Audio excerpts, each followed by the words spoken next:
To GMC cooking recipes இன் தமிழ். இன்றைக்கி நம்ம மஞ்சள் பூசணிக்காய் புளிக்குழம்பு செய்யப்போம். வாங்க வீடியோக்குள்ளே போகலாம். தேவையானது மஞ்சள் பூசணிக்காய், கரைசல், வெங்காயம் தூள், மிளகாத்தூள், தனியாத்தூள், சோம்பு, வெந்தயம், கல்லுப்பு,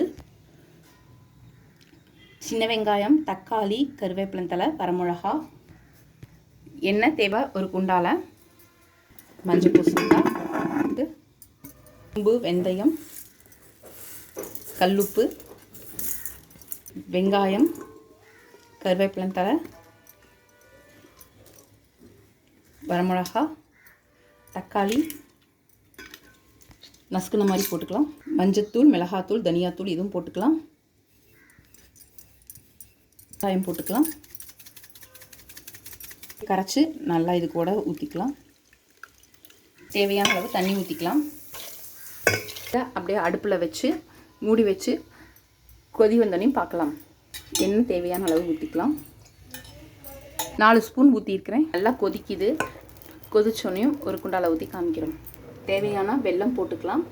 அவ்வளோதான், நம்ம மஞ்சள் பூசணிக்காய் புளிக்குழம்பு ரெடி. தேங்க்யூ.